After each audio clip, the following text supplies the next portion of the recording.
Ya, Assalamualaikum warahmatullahi wabarakatuh. Selamat pagi anak-anakku sekalian. Berjumpa lagi dengan Bapak Rinaldo dalam kelas online pembelajaran jarak jauh.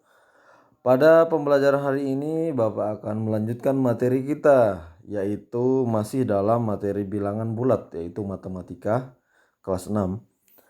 Di sini kita akan melanjutkan di pertemuan kelima. Nah, pada hari ini spesial Bapak akan menggabungkan langsung materi di pertemuan 5 dengan pertemuan ke-6, karena seharusnya pada waktu kemarin ya kita sudah melewati materi ini karena bertepatan dengan liburan pada hari raya kemarin. Nah, makanya materi ini belum kita bahas.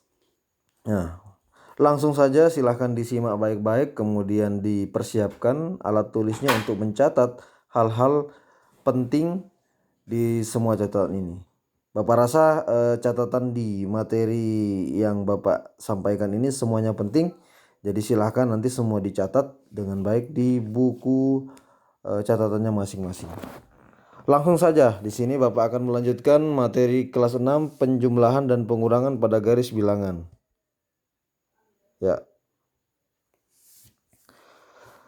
Nah, penjumlahan dan pengurangan pada garis bilangan itu ada 4 poin yang perlu kita pahami. Bahwa satu, operasi penjumlahan berarti menghadap pada arah yang tetap.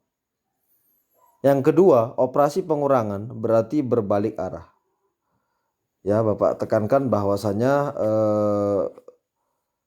penjumlahan dan pengurangan ini sifatnya berlawanan ya.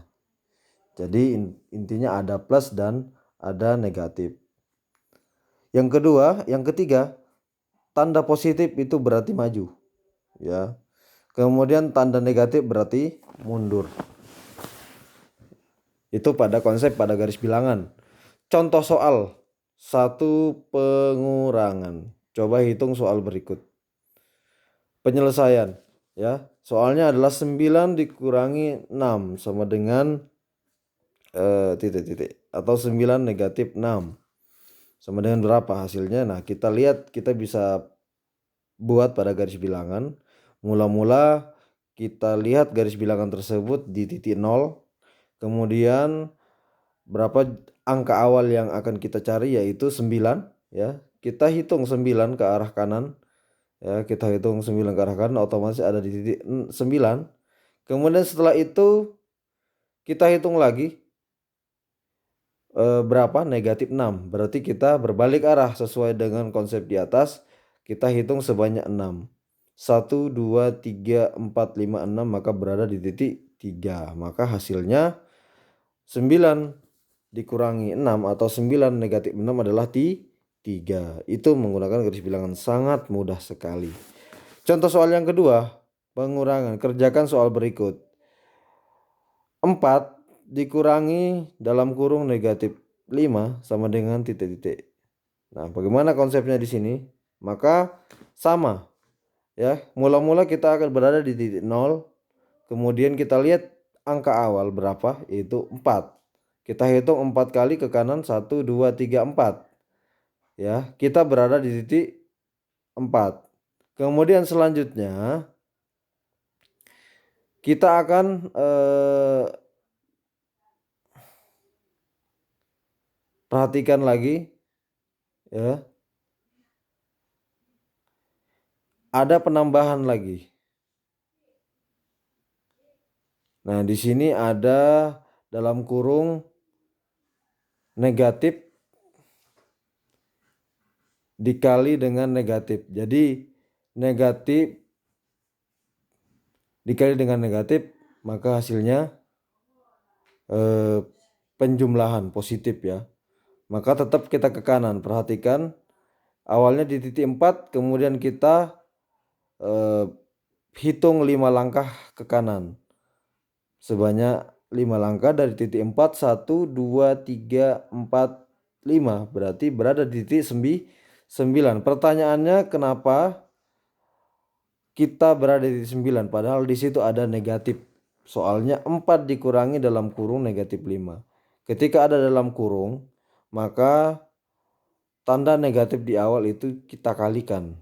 Ya, kita kalikan, maka negatif dikali negatif itu hasilnya positif.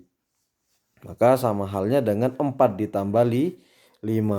Hasilnya adalah 9. Ya, seperti itu. Nah, sekarang ini soal evaluasi. Kita lewati saja dulu, kita lanjutkan kepada konsep yang kedua pada pembelajaran ke-6 seharusnya. Ya, kita lanjutkan tentang bagaimana kita memahami konsep lebih dalam. Kita lihat di sini ada peraturan pada kolom kotak berwarna kuning. Di situ ada peraturan bahwa tanda plus itu positif atau dilambangkan di situ dengan warna putih. Kemudian negatif lambangnya minus itu dilambangkan dengan biru. Ketika plus dengan positif sama dengan 0. Satu koin positif dan satu koin negatif jika digabungkan akan bersifat netral atau bernilai 0. Ya. Di sini kita perlu memahami bahwa contohnya di sini 3 dikurangi 4 sama dengan berapa? Ya. Maka kita perlu perhatikan bahwasanya 3 dikurangi 4, maka hasilnya negatif 1. Ya. Perhatikan sifat-sifat pengurangan juga. Nah, ini ada catatan di koin di kolom sebelahnya. Jika koin yang akan diambil tidak ada, maka tambahkan sepasang koin positif dan negatif hingga koin yang akan diambil ada. Kemudian pahami sifat-sifat pengurangan. Ya, di sini ada sifat-sifatnya. Jika A dikurangi B itu sama dengan A ditambah dalam kurung negatif B. Ya. Kemudian A dikurangi dalam kurung negatif B sama dengan A ditambah B. Perhatikan yang nomor 2, ini sama dengan soal contoh yang di atas tadi, ya. Yaitu 4 dikurangi dalam kurung negatif 5. Tadi Bapak bilang bahwa negatif ketemu dikalikan dengan negatif maka hasilnya positif. Perhatikan bentuknya. Yang kedua, A negatif dalam kurung negatif B sama dengan A ditambah B sama juga dengan plus. Ya. Kemudian negatif A dikurangi negatif B sama dengan negatif A ditambah dalam kurung negatif B. Kemudian negatif A dikurangi dalam kurung negatif B sama dengan A ditambah B. Perhatikan contoh-contoh tersebut. Bentuk-bentuknya jika ada nanti soal maka berlaku posisi ataupun bentuk seperti itu. Nah, silahkan nanti Bapak akan memberikan soal evaluasi untuk kalian kerjakan di buku tugas kalian masing-masing.